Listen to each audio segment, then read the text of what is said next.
This is Money Guide with Mary Sterk from Sterk Financial Services. Now, here's Mary Sterk.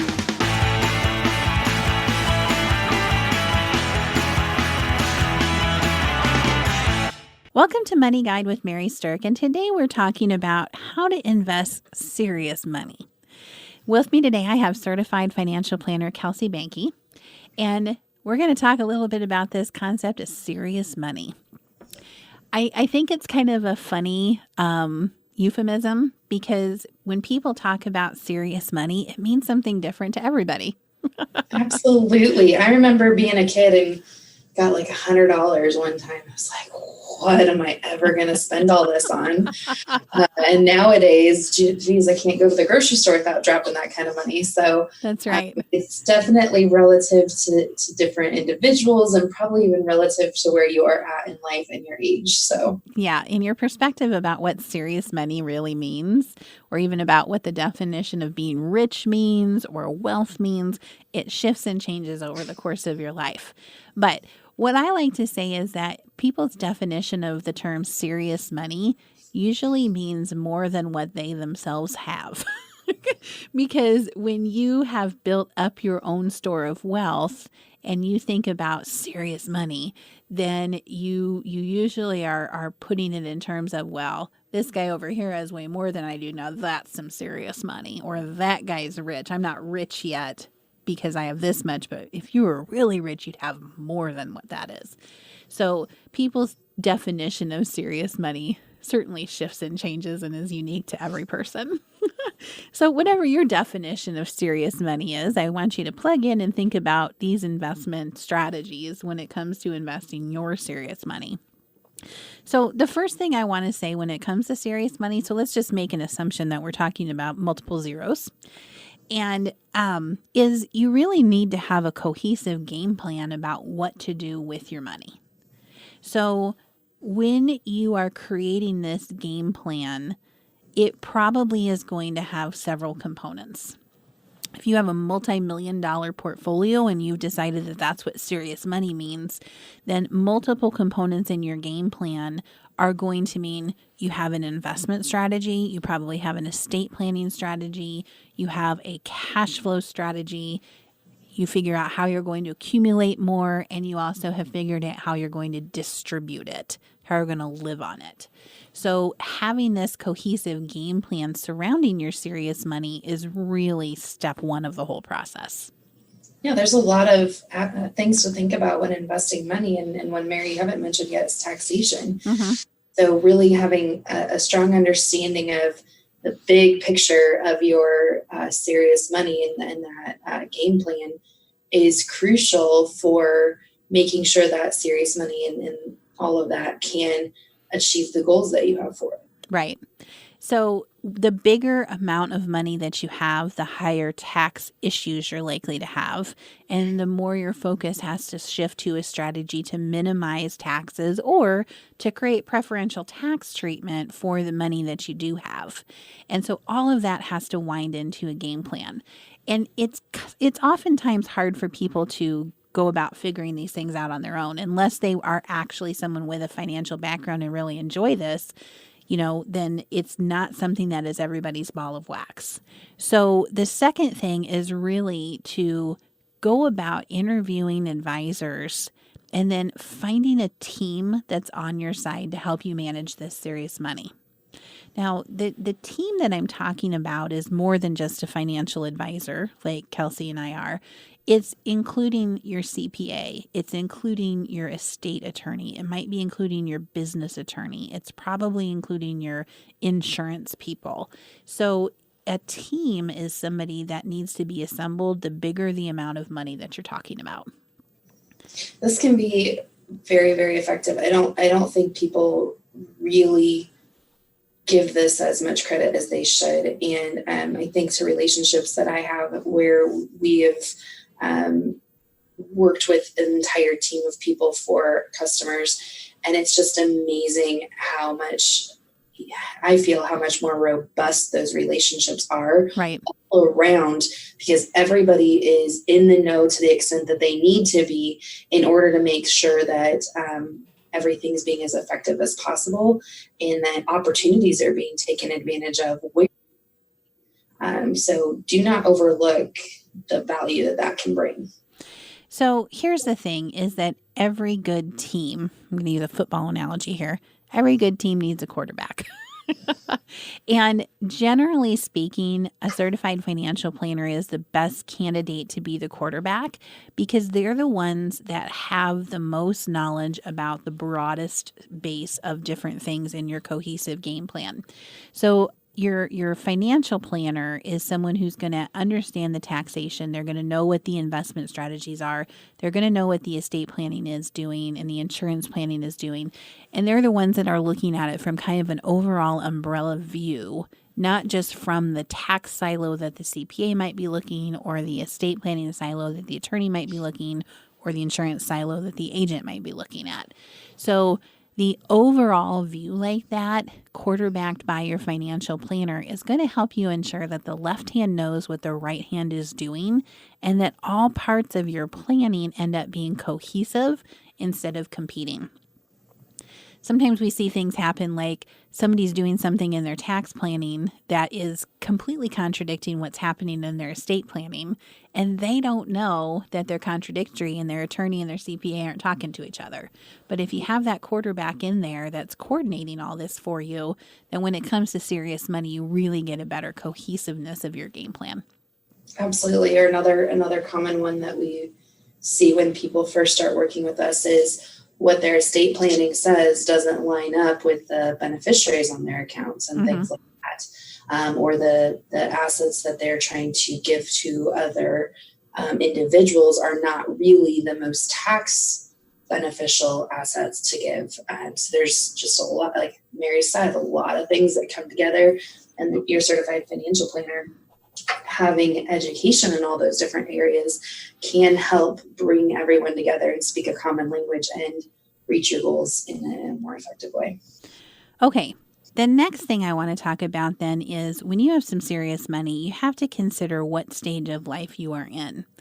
Are you in the accumulation stage, or are you moving into the distribution stage?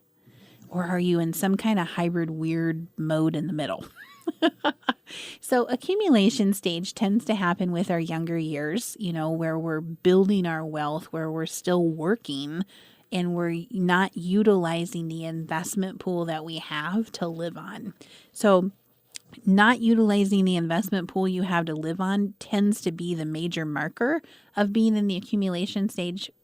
And then the distribution stage tends to start when you actually have to start taking money, distributing money from those assets to actually live on and meet your day-to-day needs. So those are kind of how to delineate between the two stages.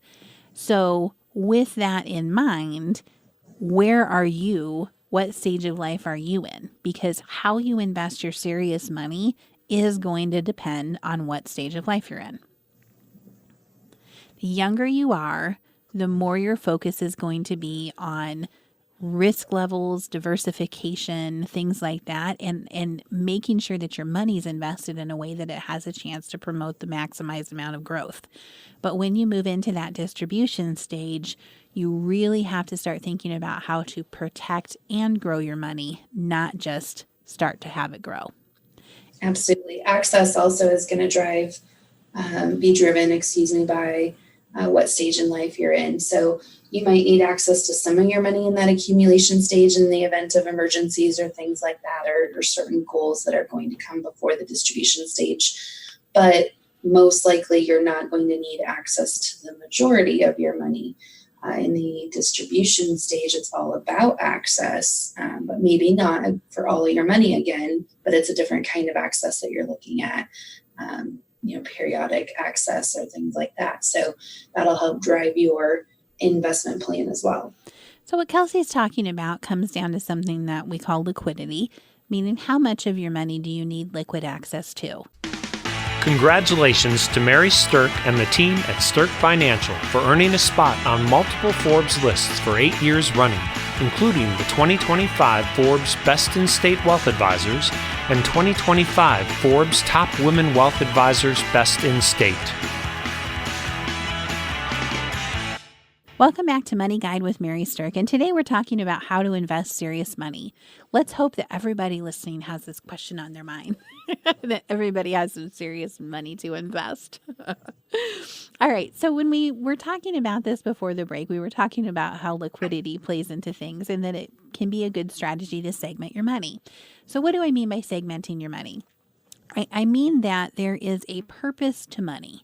And understanding what the purpose of your money is going to help you create the right segments.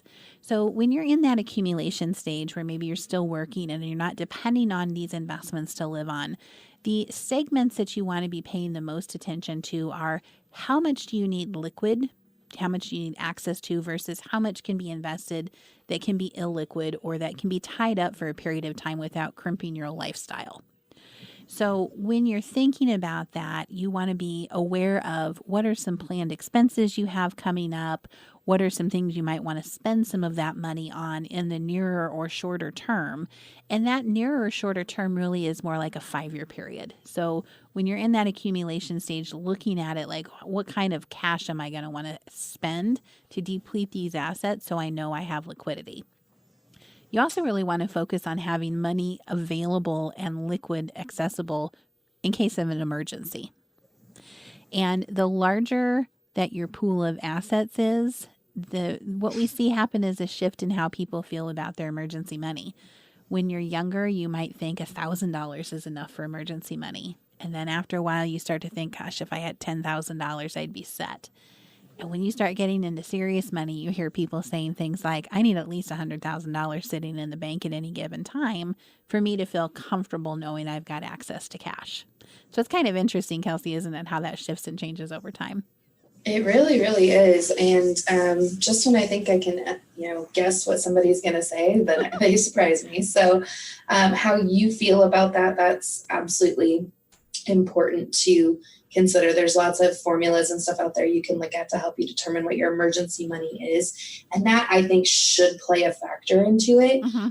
Usually help people through formulas to help them understand what would be more prudent to have in savings. But if that number for somebody's coming in at $20,000, but they feel way more comfortable and would lose less sleep at night at $30,000, then okay, go ahead. Right. But if that number is $20,000 and they're saying, I really need $150,000, I might challenge that a little bit. That is there a better way to keep this money, to invest this money to get you some, more potential return, but also maintaining maybe a little conservative risk with that so that they don't feel like it's over invested and too exposed to risk. So right. you can find a happy place in there, but there is a point where too much just sitting in a checking account is very likely too much for you. And it's important to understand how you feel about it, but also what should you have. Yeah, you want to maximize the effectiveness of any of the pools of money that you have. So when you're in that accumulation stage, another thing to pay attention to is that serious money often has additional segments that we don't see in sometimes traditional investing patterns. So serious money might have a chunk of it that is slated for venture capital or investments into private businesses. Serious money might have a chunk of it that is slated for real estate purchases or things like that. It might be active real estate purchases where you actually physically are the owner or the landlord of buildings, residential or commercial, or it could be something that's allocated for some type of real estate trust, a REIT or something like that. It depends on the person and what they enjoy or what their, risk tolerance levels are, but real estate could be a component that has a segment of it. Now, these things tend to be illiquid, meaning that it's not easy to turn them into cash. And so that's why the first thing we have to look at is that liquidity component that we talked about.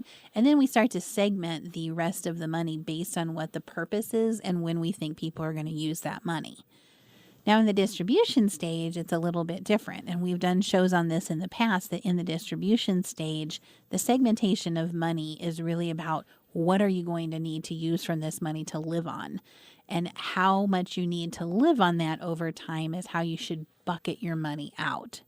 So we recommend a bucket planning strategy in the distribution stage where you have a now bucket, which is for more that immediate short-term need and emergency money, a soon bucket, which is for where you're likely to take income from over the next 10 years. And then the later bucket is going to be money we depend on after that soon bucket is depleted. But that later bucket can be a little bit more aggressive and try to be getting growth while you're spending out of the soon bucket. So with that in mind, when it comes to segmenting your retirement money, the distribution strategy, like I said, is a very different segmentation process than the accumulation stage of life is. So keep that in mind when you're thinking about how to invest that serious money. All right, I don't care how much money you have. The next thing I want to talk about is diversification, because one of the best things that you can do when you are an investor, no matter what the size of your portfolio, is understand how to effectively diversify the assets that you have. Absolutely. Diversification, it applies to all levels of assets. Now, as you get more and more and more serious money, the amount that you're willing to risk might go up if you're willing, if you feel like you have plenty of money over here in this segment, your segment that you're willing to apply more risk to might increase and therefore might get a little more concentrated in certain things. But the overall portfolio diversification never goes away as a sound strategy going forward. Right. So, the more money you have, the more different layers of diversity you can add in. But all money from an investment perspective should have some basic diversification principles applied. So the way to figure out what your diversification should be really does start with what's called a risk tolerance level. And a risk tolerance level is going to help us understand how much risk you're comfortable taking.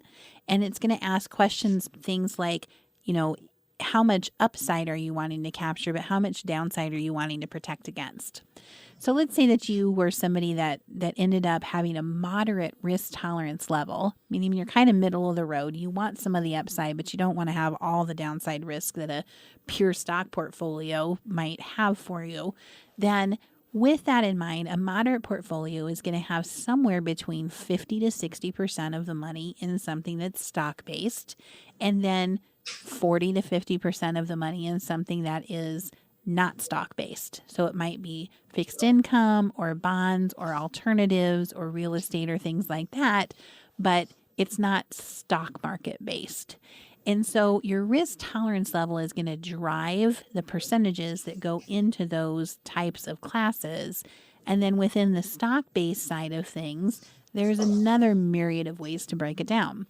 So you want to look at how much do you want in large companies, mid-sized companies, small companies, international companies. And in the bond side of things or fixed incomes, how much do you want in long-term bonds or intermediate term or short term?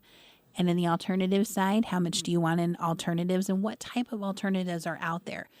Alternatives are designed to kind of hedge the market. They're a way that you can attempt to make money whether the market's going up or down because they aren't tied to the stock market directly. So many of them are tied to things like commodities or currencies or things like that. And so they juke and jive in a way that's different than what the actual stock market does. And that's why having some in those can be a hedge against poor stock market performance. So with that in mind, the diversity first starts with your stock ratio to fixed income or alternatives ratio. And then within each side of those, we go down to a deeper level to figure out how to actually allocate those things. That can be incredibly overwhelming for somebody to try to figure out on their own. And so that's why most financial advisors start with effective diversification as a pretty important part of the conversations that they're having with someone. Okay, so once you've got your diversification set, then what? Then what do you need to do? Regularly reviewing is really important. Diversification to be effective requires management. You need to be paying attention to it. You need to be monitoring it. That doesn't mean you need to be making all sorts of trades and changes all the time necessarily, but you do need to be reviewing it and checking in on it with some level of frequency. Now that frequency could be annually, could be quarterly. Some people like to look at it monthly. but you do need to set a regular review period on your diversification on your accounts in order to make sure that the plan that you put into place is still working, still in the same plan that you had, and hasn't deviated too far from what you set. What we've talked about in many shows before is the idea of skew. And if you are invested, it's inevitable that you will have skew at some point between the different investments that you started with, because they're not all going to perform exactly the same. They're going to have different performances, and that's kind of the point of investing in different ones. So making sure that you have reviews to address any skew or drift that happens is important to making sure that your plan stays in line with what you originally wanted to do. So I think that one of the things that Kelsey said is especially important is it's important to look at it on a regular basis. Your life changes. Your life changes probably rapidly sometimes. And when you have a major life change or you have something big come up, or even if there's something from an economic perspective or political perspective in the country, it can have an effect on your portfolio. So regular review, especially when it comes to serious money, is incredibly important. It is not a set it and forget it type of strategy. The bigger the portfolio you have, the more you want to stay in touch with your money. And staying in touch with your money is going to mean reviews with your advisor, reviews of your cash flow, understanding and making sure that your tax situation is being maximized. So bringing in those conversations with CPAs and then making sure everything coordinates back to your overall estate planning. So again, going back to the advisor, the financial planner being the quarterback of your team, when you are regularly reviewing and staying in touch with your money, it's usually a collaborative effort between the team. So for people that we work with, our larger portfolios, we are regularly talking to their attorneys and regularly talking to trustees or CPAs and things like that. And when we do reviews of things, we're bringing them into the conversation to make sure that the left hand always knows what the right hand is doing. And that's one of the most effective things to consider when you're managing serious money. So we hope that these pieces of information have been valuable for you. If you've built an accumulated wealth, or if you've just come into some sudden wealth, maybe inheritance, or you won some money in the lottery, if you were that lucky lottery winner, these are some things to think about when you are figuring out how to invest your serious money. Thanks for listening to Money Guide with Mary Sterk.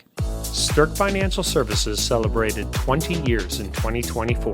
The views expressed are not necessarily the opinion of your audio provider and should not be construed directly or indirectly as an offer to buy or sell any securities or services mentioned herein.